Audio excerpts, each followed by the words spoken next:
آپ چاند پہ چلے جائیں، آپ مریخ پہ چلے جائیں، جتنے مرضی بینک بیلنس بنا لیں، جو مرضی کرتے رہیں، اگر بندگی کا محل تعمیر نہ ہوا، نہ پل صراط سے گزر سکیں گے، نہ میزان میں کامیابی ہوگی، نہ جنت ملنی.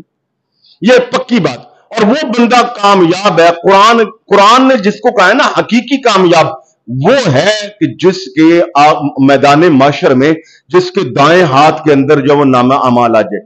قرآن اس سے نیچے کسی کو کامیاب تصور ہی نہیں کرتا کہ آخرت میں میزان میں جس کو اللہ رب العالمین دائیں ہاتھ میں جو وہ نامہ اعمال دے دے اور اسے اللہ جنت میں داخل عطا کر دے. قرآن اسی کو کامیاب کہتا ہے، اسی کو فوز و فلاح کہتا ہے. اور وہ جو کامیابی ہے، وہ جو فوز و فلاح ہے، اس بندگی کے محل کی تعمیر کیے بغیر نہیں ملتی. وہ 4 چیزیں. نمبر 1 ہے نماز کا پلر، نماز کو قائم کرنا. نماز قائم کیے بغیر بندگی کا محل تعمیر نہیں ہو سکتا. نبی علیہ الصلوۃ والسلام کے پاس ایک آیا بندہ نوجوان، یا رسول اللہ کیا مسلمان نماز کے بغیر زندہ رہ سکتا ہے؟ تو آپ نے فوراً جواب دیا، فرمایا کیا کوئی انسان سر کے بغیر زندہ رہ سکتا ہے؟ جس طرح کوئی سر کے بغیر زندہ نہیں رہ سکتا ہے، ایسے ہی بندہ مومن روحانی طور پر اس کی زندگی مردہ ہے. حضرت سیدنا امام حسن بصری فرمایا کرتے، یا اللہ پیرالائز کر دینا، مفلوج کر دینا، انگ توڑ دینا، مگر مالک میری پیشانی کو سجدوں سے محروم نہ کرنا. آپ فرماتے تھے کہ آسمان پر بندے کے خلاف جو سب سے بڑی فرد جرم کاٹی جاتی ہے، سب سے بڑی اس کو مجرم ڈکلیئر کیا جاتا ہے، وہ یہ ہے فرد جو اللہ رب العالمین کسی بندے کی پیشانی کو سجدوں سے محروم کر دے. جو بندے کو نماز کی توفیق نہیں ہے، سمجھو چلتے پھرتے یہ وہ مجرم ہے کہ جس کے خلاف آسمان پر 302 کی دفعہ کاٹی ہوئی ہے، پرچہ کٹا ہوا ہے اس کے خلاف. یہ سمجھ لے جو بندہ نماز نہیں پڑھنا اور اس کے بغیر زندگی گزار.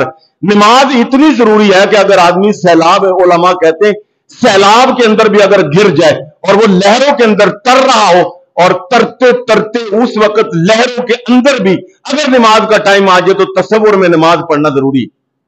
اس میں نماز پڑھنا اس وقت بھی فرض ہے.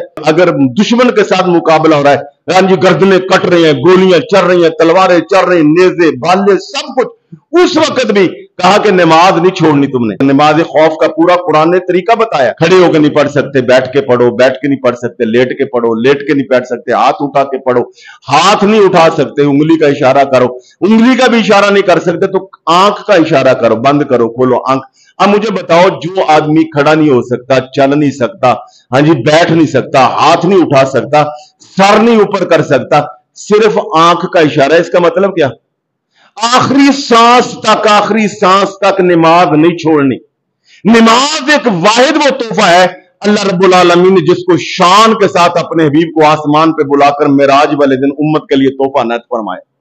حضور نبی پاک صلی اللہ علیہ وسلم جب آپ کی روح مبارک اللہ کی بارگاہ میں جا رہی تھی، اس آخری وقت کے اندر آواز بہت زیادہ کم ہو گئی تھی. حضرت علی کو اشارے سے بلایا، اپنے قریب بلایا، اور ان کا کان حضور نے اپنے منہ مبارک کے قریب کیا اور کان میں فرمایا، علی میری امت کو بتا دینا جو مرضی ہو جائے نماز نہ جانے پائے.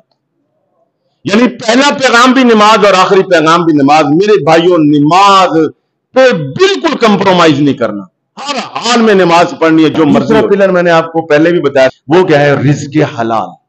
رزق حلال پہ میں نے پہلے بات کر دی تھی، امام مالک کے بیٹے کی بات بھی اور ان کی بات بھی سنائی تھی. رزق حلال کے بارے میں حضرات میں یہ کہوں گا کہ اتنا ضروری ہے کہ اس کے بغیر کوئی دم، کوئی درود، کوئی وظیفہ، کوئی دعا، کوئی عبادت کام ہی نہیں آتی. حدیث مبارکہ میں جس کا مفہوم یہ ہے کہ بندہ دور دراز سے سفر کر کے خانہ کعبہ مکہ پہنچے، خانہ کعبہ پہنچے، حتیم میں چلا جائے، احرام باندھ لے اور حتیم میں جا کر خانہ کعبہ کے غلاف کو تھام لے اور رو رو کر آہوزاریاں کر کے اللہ سے مانگے، اللہ کہتا میں نہیں دیتا. کیوں؟ اس کا لباس حرام کا، اس کا کھانا پینا حرام کا، میرا اس سے کوئی تعلق نہیں. کہنے کو لوگ یہ کہتے ہیں فلاں بندہ حرام کھاتا ہے، میں آپ کو بالکل تحقیق سے کہتا ہوں کہ رزق حرام کو بندہ نہیں کھاتا، رزق حرام بندے کو کھا جاتا ہے. یہ بندے کی عزت کھا جاتا ہے، وقار کھا جاتا ہے، سکون کھا جاتا ہے، صحت کھا جاتا ہے، اس کی شہرت، عزت، ہر چیز کھا جاتا ہے، حتیٰ کہ اس کی اولاد کا سب سے پہلے ادب کھا جاتا ہے. یہ تو ممکن ہے حضرات گرامی قدر کہ یہ جو بھیڑ ہے، بھیڑ کا جو چھتا، یہ تو ممکن ہے کہ کبھی اس میں سے شہد نکلے، حالانکہ نہیں نکلنا. یہ تو ممکن ہے کہ کبھی تما سیب بن جائے، حالانکہ نہیں بننا.